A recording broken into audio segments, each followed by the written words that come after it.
안녕하세요. 통증 닥터 백 선생입니다. 오늘은 근막에 대해서 얘기를 해보려고 합니다. 근막은 파샤 또는 페이샤라고도 있고요. 근막은 커넥티브 티슈, 즉 결합 조직으로 구성이 되어 있습니다. 근막은 스킨 아래에서 피부 아래층에 다양한 뼈대, 그리고 근육, 그리고 다양한 장기들이 존재하게 되는데 얘네들이 각각의 위치를 잘 유지할 수 있도록 스트렝스와 스테빌러티, 즉 힘과 안정성을 제공해 주는 게 바로 근막에 해당이 됩니다. 근막은 그래서 근육과 신경과 혈관 다발을 감싸는 기능을 하게 되고요. 또 근육과 다른 내부 장기들을 분리해주는 역할도 근막이 하게 됩니다. 근막은 크게 세 가지로 나뉠 수가 있는데요. superficial fascia, 그리고 deep fascia, 그리고 subserous fascia로 나뉘게 됩니다. 제가 옆에다 그림을 하나 그려놨는데요. 이 그림 중에 이제 가슴 부위에 있는 피부부터 해서 안쪽으로 이렇게 파고 들어갔을 때 나타나는 층을 얘기를 하는 겁니다. 지난 시간에 피부 계통에 대해서 얘기를 했었는데요. 그때 그림을 잠깐만 다시 한 번만 볼게요. 여기 보면은 가장 바깥쪽에 있는 층을 에피더미스, 표피라고 부르고 그 아래층을 더미스, 진피, 그리고 그 아래층을 하이포더미스, 피하 지방층이라고 부르게 됩니다. 요거를 이렇게 해서 간단하게 한번 표현을 해본 게 요 그림이고요. 여기에서 이제 하이포더미스, 피하 지방층이 바로 슈퍼피셜 파샤에 해당이 됩니다. 슈퍼피셜 파샤라는 거는 스킨과 다른 장기 사이, 이건 비트윈의 약자를 제가 BW로 자주 써서 이렇게 그냥 표현을 한 거고요. 스킨과 내부 장기들을 구분하는 가장 바깥쪽 층을 바로 슈퍼피셜 파샤라고 얘기를 하게 됩니다. 그래서 얘는 하이포더미스, 서브큐테니어스 티슈라 이렇게 세 가지 용어를 그냥 혼용해서 사용을 할 수 있는 겁니다. 그리고 그 아래층으로 한번 내려가 볼게요. 그 아래층에는 이제 근육들이 존재를 하죠. 이 빨간색이 바로 근육을 의미하는 거고요. 근육과 근육을 싸는 이 막들, 그리고 그 밑에도 역시 근육이 있고 그 사이사이에는 바로 갈비뼈 립을 말하게 되는 겁니다. 립 사이사이에 근육들도 있고요. 이렇게 근육과 이 뼈대를 자연스럽게 이어주기도 하고 근육을 둘러싸고 있는 이 막이 바로 딥파샤에 해당이 됩니다. 딥파샤에 해당이 되고요. 그리고 그 안쪽으로 계속 들어가게 되면은 이제 폐라는 장기가 포함되어 있는 공간이 나오게 되죠. 그걸 바로 바디 캐버티, 채강이라고 얘기를 하고요. 그 채강을 둘러싼 막과 이 바깥쪽 근육과 뼈대에 있는 막을 구분하는 막이 하나 있는데 얘를 바로 서브 시러스 파샤라고 얘기를 하게 됩니다. 그래서 얘네들을 각각 또 한번 살펴보자면 여기 이제 딥파샤가 있죠. 딥파샤는 덴스한 커넥티브 티슈, 즉 치밀 결합 조직이라고 하는 애로 구성이 되어 있는데요. 결합 조직은 루즈한 커넥티브 티슈와 덴스한 커넥티브 티슈로 분리가 되는데 이 딥파샤는 치밀 결합 조직으로 거의 지방은 없고 치밀 결합 조직으로만 구성이 되어 있는 애입니다. 그래서 많은 다른 방향의 힘에 저항을 하는 역할을 하게 되는데 쉽게 표현을 하자면 우리가 근육이 굉장히 발달한 사람들을 보면은 저 근육 터질 것 같다 이런 얘기를 많이 하게 되죠. 하지만 터지지 않죠. 근육이 굉장히 많이 팽창이 돼도 그 바깥쪽에 이런 딥파샤들이 잘 잡고 있어 주게 되기 때문에 걔네들이 제 위치를 잘 유지하고 밖으로 빠져나가지 않게 이렇게 하는 역할을 바로 하는 게 딥파샤에 해당이 됩니다. 딥파샤는 머슬은 근육, 그리고 올간, 기관들을 얘기하는 거고요. 페리오스티움, 이거는 뼈막, 골막을 얘기하는 거고, 조인트 캡슐, 관절강, 그리고 텐던은 힘줄을 말합니다. 힘줄. 그리고 리가먼트는 인대를 말하고요. 얘네들과 자연스럽게 연결되어 있는 게 바로 딥파샤에 해당이 됩니다. 그래서 옆에 있는 그림으로 한 번만 더 설명을 하자면 여기에 이제 뼈가 두 개가 이렇게 그려놨고요. 이 뼈를 둘러싸고 있는 얇은 막이 있습니다. 걔를 바로 골막이라고 얘기를 하고요. 골막이 바로 페리오스티움에 해당이 됩니다. 그리고 뼈와 뼈 사이를 관절이라고 하는데 이 관절 사이의 공간, 이 캡슐을 이루고 있는데 얘를 바로 관절강이라고 얘기를 합니다. 관절강이 있고요.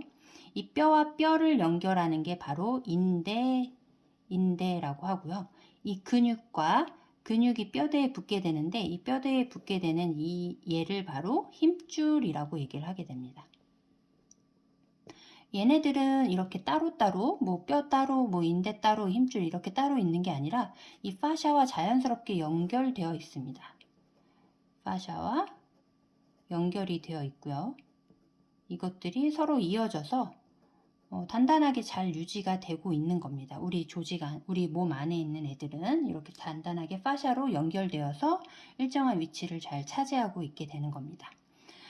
그리고 이제 서브시러스 파샤에 대해서 알아볼 건데요. 얘는 이제 다양한 양의 지방 조직을 함유하는 애고요. 근육 뼈대 면의 안쪽 면과, 즉 이걸로 이해하면 좀 쉬운데요.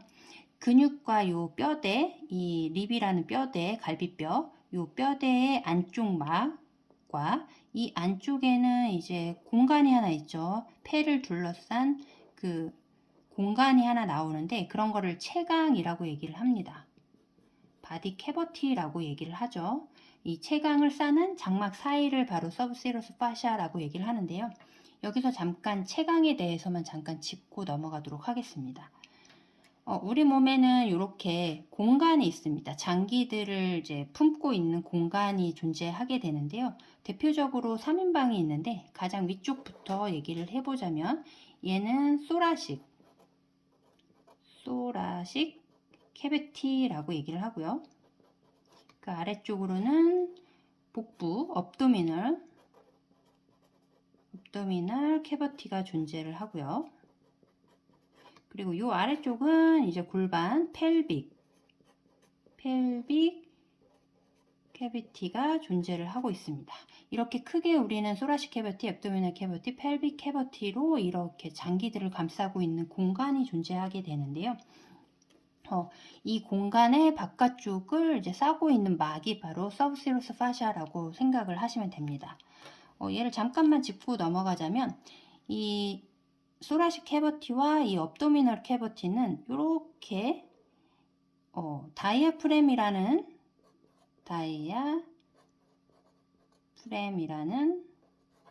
횡격막이라고 하죠. 횡격막에 의해서 구분이 되어 있고요. 이 사실 업도미널 캐비티와 펠빅 캐비티는 따로 이렇게 다이아프램처럼 나뉘어지지는 않습니다.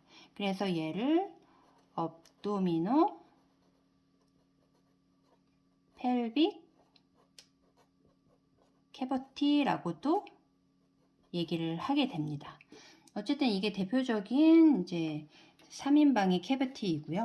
그래서 얘네들을 각각 싸는 막을 엔도소라식 파샤, 그리고 엔도펠빅 파샤, 익스트라 페리토니얼 파샤라고 이렇게 구분해서 얘기를 하기도 합니다.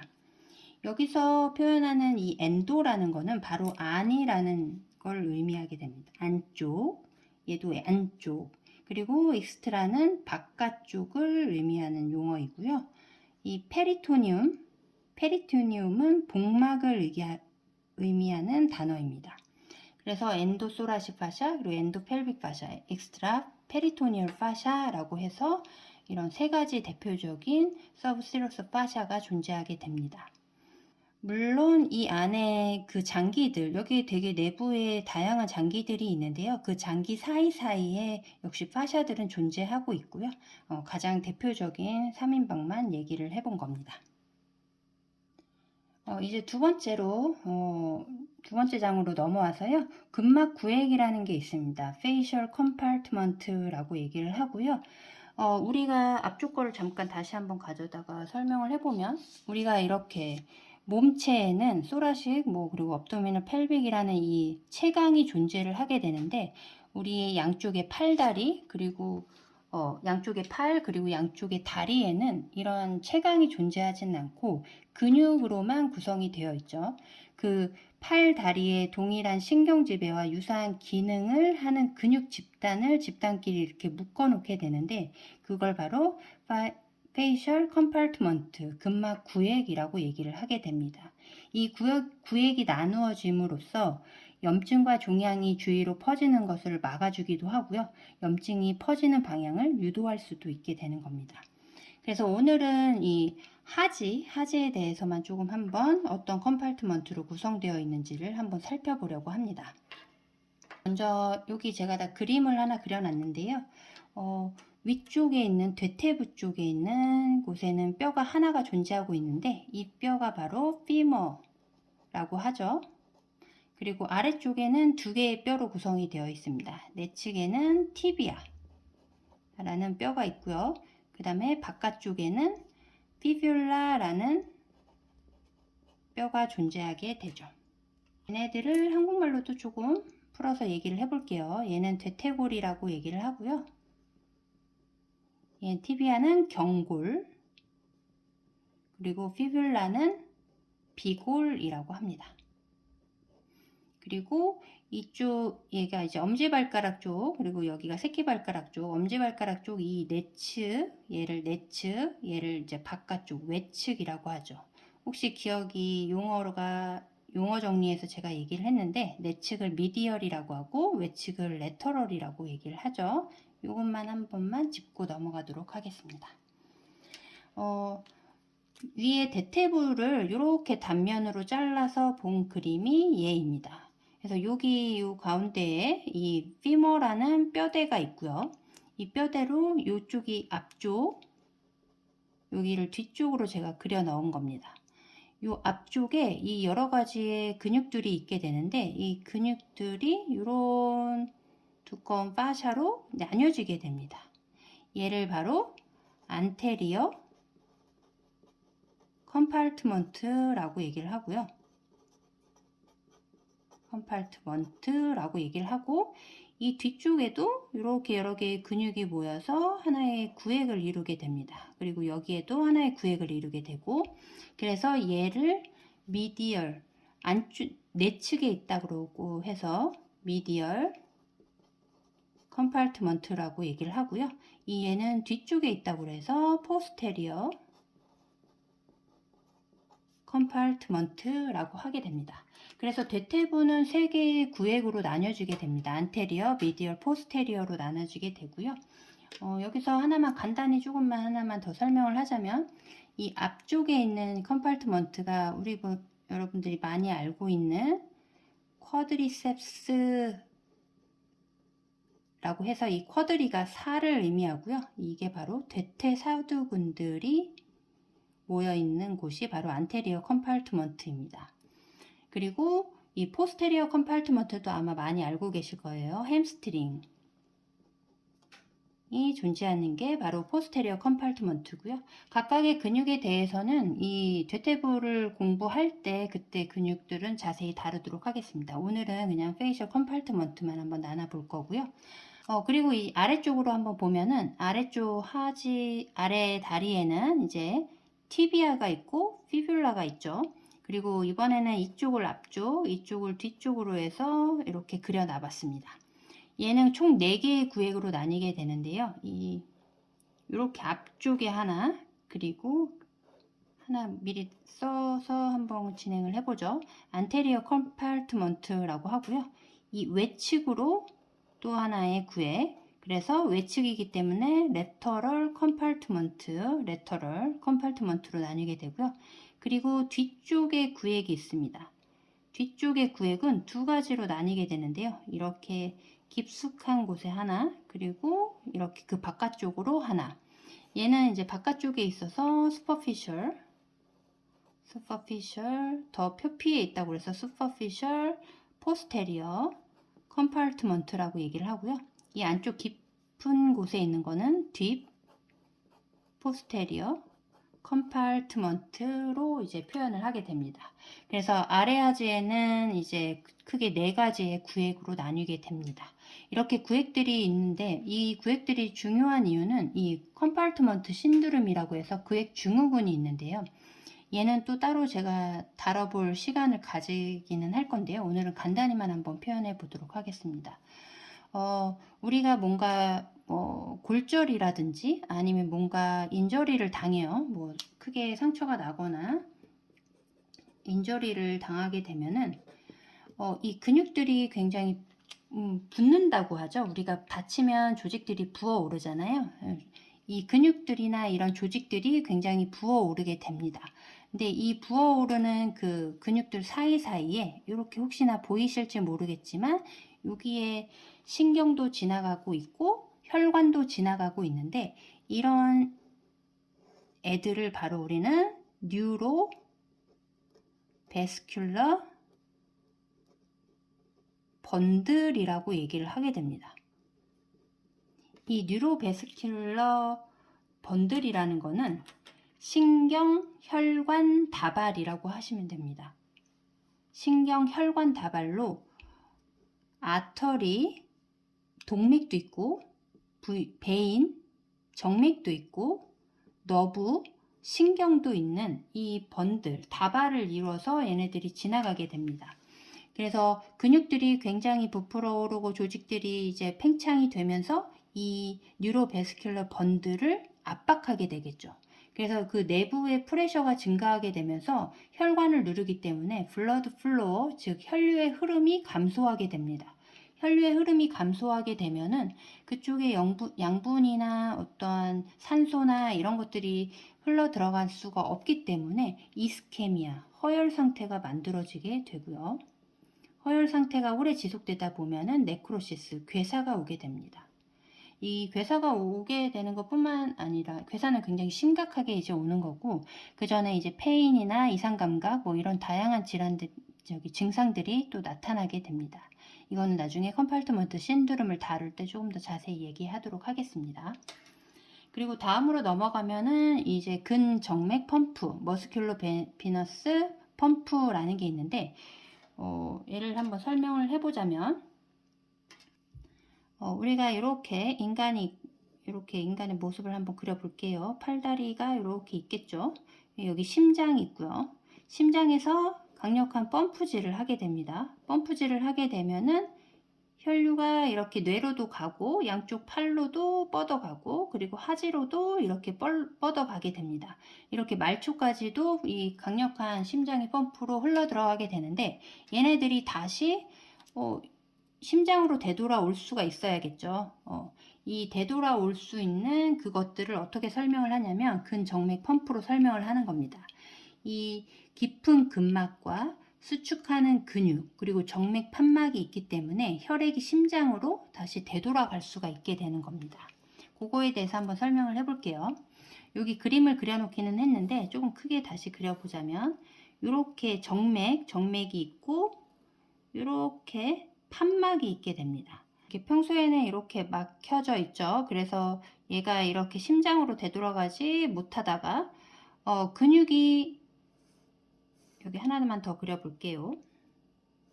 근육이 이제 팽창을 하죠. 수축을 하게 되면서 팽창을 하게 되면서 얘네가 이렇게 팽창하게 되면 이 혈관을 누르겠죠. 누르면서 혈류를 이렇게 위쪽으로 밀어서 펌프질을 해서 위쪽으로 밀어 올리게 됩니다. 그때 이제 판막도 같이 열리게 되고요. 이 판막이 이쪽은 열리고 이쪽은 닫히게 되면서 한쪽 방향으로만 이렇게 흘러서 심장까지도 가게 되는 겁니다. 근데 이제 수축하는 근육과 정맥 판막 같은 경우에는 이제 이해가 되죠. 이제 얘는 압박을 해주고 이 정맥 판막은 한쪽 방향으로만 흐르게 도와주는데 이 깊은 근막은 무슨 역할을 하느냐? 이렇게 근육들이 있으면은 얘네들을 이렇게 근막들이 이렇게 위치를 잡아주게 됩니다.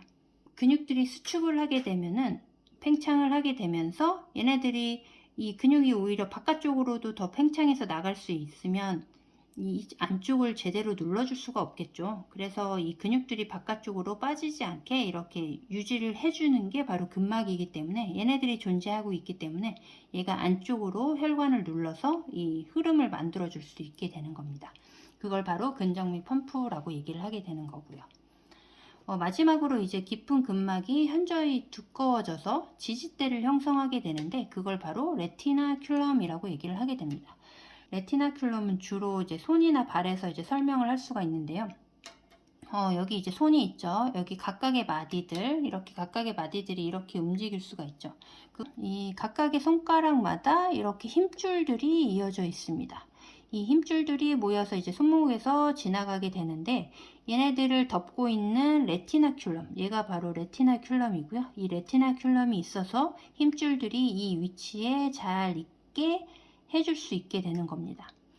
그래서 여기서 중요한 개념 하나가 또 나오게 되는데요. 바우 스트링이라는 게 있는데 이거는 이제 손가락을 가지고 한 번만 설명을 해도록 하겠습니다. 손가락에는 요 마디마다 이렇게 풀리라고 얘기를 하는데, 풀리라고 해서 이런 지지대들이 존재를 하게 되는데 그 안쪽으로 해서 이렇게 힘줄이 이렇게 통과를 하고 있는 겁니다. 얘네들이 있어서 이 힘줄이 제자리를 잘 유지할 수 있고 굽히게도 움직이게도 해줄 수가 있는 건데요. 만약에 요거를 풀리 A1이라고 하고 A2, A3 뭐 이렇게 얘기를 하는데요. 이 A3가 찢어졌다고 합시다. 파열이 일어났어요. 더 이상 이 힘줄을 잡아주지를 못해요. 그럼 얘가 퉁 하고 튕겨져 나오겠죠. 이렇게. 그래서 이게 마치 화살, 그 활 시위 같다라고 해서 이런 거를 바로 바우 스트링이라고 얘기를 하게 되는 겁니다. 이런 것들이 이런 바우 스트링으로 설명할 수 있는 거는 다양한 곳에 존재를 하게 되는데 일단은 오늘은 손가락을 가지고 좀 설명을 해봤습니다. 이번 시간에는 근막에 대해서 여러 가지 내용들을 좀 담아봤는데요. 다음에는 이제 윤활막에 대해서 한번 또 다뤄보도록 하겠습니다.